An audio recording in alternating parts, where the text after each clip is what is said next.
আছিস? ওয়ালাইকুম এই ময়না, আসসালাম। এই। ভালো আছি ভাই। বসো, একটু বসো, আলিপুর বসো। যাবো, খুব জরুরি কাজ আছে। ভাই এমন কিছু কাজ আছে? তোদের কোনো কাগজপত্রের বিষয় আছে নাকি? হ্যাঁ ভাই, কিছু কাগজপত্র ঠিক করার আছে। তা ভাই তোমাদের মার্কেটে শোরুমটাকে বিক্রি করে দিয়েছো, যেটা নিয়ে তোমাদের ভাই বোনদের মধ্যে কিছুদিন আগে বসাবসি হয়েছিল? আরে সেটা তো ওইভাবেই আছে, কিছু হয়নি। ওটা কোনো সিদ্ধান্ত করার জন্যই আজকে একটা উকিলের সাথে মিটিং আছে। তুমি যেন কাউকে বলো না ভাই, আমার ভাই বোনেদের অবস্থা না তো বিড়ালের কান, কিছু একটা আলোচনা করলেই তারা জানতে পারে। না না ভাই, আমার উপরে তোমার বিশ্বাস নেই, তুমি কোনো চিন্তা করো না।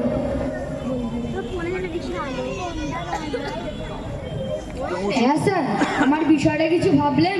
আরে ভাই আপনি ভাবছেন কেন? আপনাদের জন্যই তো বসে আছি, বলুন কি করতে হবে। আমার শোরুমটার 3টি অংশীদার আছে। বর্তমানে এরা আব্বার নামে আছে, আব্বা যখন আর নেই ওটার নাম পরিবর্তন হবে।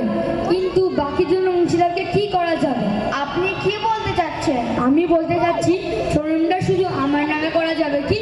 হ্যাঁ হতে পারে, তবে 5 পেটি লাগবে। উকিল স্যার দেখুন না, একটু কম সম করে নেবেন। না না হবে না, তুমি অন্য কারো কাছে যাও। ঠিক আছে তাহলে করে দিন।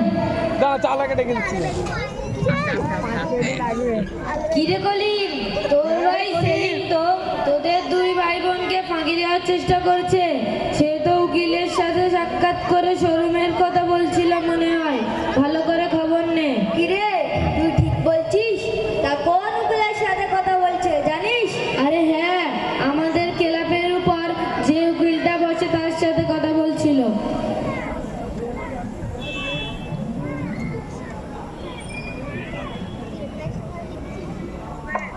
বল বোন, জানিস? আসসালামু আলাইকুম। ওয়ালাইকুম আসসালাম। বোন জানিস, দাদা আমাদের শোরুমটা না দিয়ে নিজের নামে করে নেওয়ার চেষ্টা করেছে। কি বলছিস? সবে আব্বা মারা গেল, এখনো তার জন্য কোনো দুয়ার ব্যবস্থা করলি না, আর এখন থেকেই জায়গা জমি নিয়ে তোরা টানাটানি করছিস?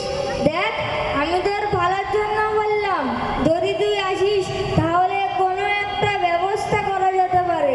ঠিক আছে আমি আসছি।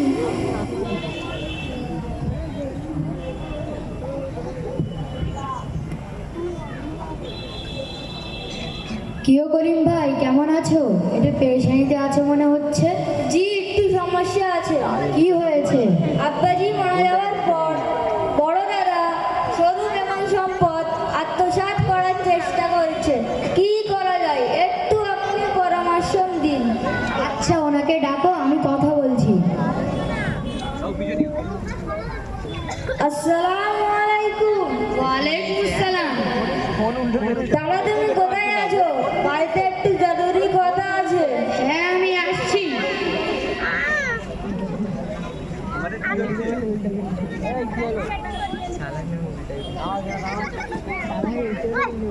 হ্যাঁ কি হয়েছে বল। ইমাম সাহেব কিছু কথা বলবে তোমার সাথে। দেখো ভাই, আমি শুনলাম তুমি তোমার শোরুম ইত্যাদি নিজের নামে করে নিচ্ছ। আপনাকে কে বললে? এটা ভুল কথা। ভাই শোনো, যদি তুমি নাম করে থাকো তাও শোনো, দুনিয়ার সম্পদ ক্ষণস্থায়ী, চিরকাল থাকবে না। আজকে তুমি কারোর হক মেরে খাবে, কালকে কিয়ামতের দিন তোমাকে তার হিসাব দিতে হবে।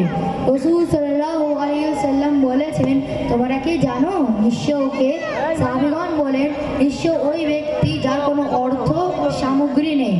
রাসূল সাল্লাল্লাহু আলাইহি ওয়াসাল্লাম বলেন, আমার উম্মতের মধ্যে নিঃস্ব ওই ব্যক্তি যে নামাজ, রোজা ও যাকাতের সওয়াব নিয়ে কিয়ামতের মাঠে উপস্থিত হবে, অথচ সে কাউকে গালি দিয়েছে, কারো প্রতি মিথ্যা অপবাদ দিয়েছে, কারো সম্পদ অন্যায়ভাবে ভক্ষণ করেছে, কাউকে অন্যায়ভাবে হত্যা করেছে এবং কাউকে মারধর করেছে, তখন তার নেকি হতে তাদেরকে পরিশোধ করা হবে। পরিশোধের পূর্বে তার নেকি শেষ হয়ে গেলে তাদের গুনাহ নিয়ে তার উপরে চাপানো হবে এবং তাকে জাহান্নামে নিক্ষেপ করা হবে। তাছাড়া কুরআনে কারিমে অপর সম্পদ ভক্ষণ করার প্রতি কঠিন ভর্ৎসনা করা হয়েছে। মহান আল্লাহ তাআলা সূরা বাকারা আয়াত নম্বর 188 বলেন, ওয়ালা তাকুলু আমওয়ালাকুম বাইনাকুম বিল বাতিল ওয়া তুদলু বিহা ইলাল হুকামি লিতাকুলু ফরিকাম মিন আমওয়ালিন নাস বিল ইসমি ওয়া আনতুম তা'লামুন।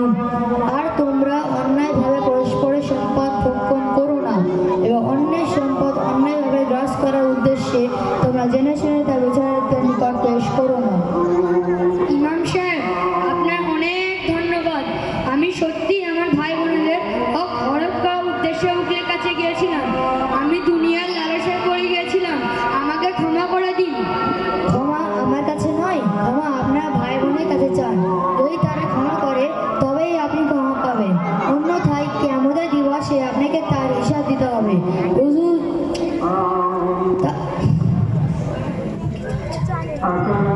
কেননা যে ব্যক্তির হক নষ্ট করা হয়েছে অথবা হক নষ্টের পরিকল্পনা করা হয়েছে তার কাছেই ক্ষমা চাইতে হবে। আমার প্রিয় ভাই বোন, তোরা আমাকে ক্ষমা করে দে। তোদের সম্পদ আমি হরপ করতে চেয়েছিলাম, কিন্তু ইমাম সাহেব আমাকে বাঁচিয়ে দিয়েছেন। আর অন্যের সম্পদ ভক্ষণ করে এত ভয়াবহ গুনাহ আমি আগে জানতাম না। আর আল্লাহ আমাদের সকলকে হেফাজত করুন।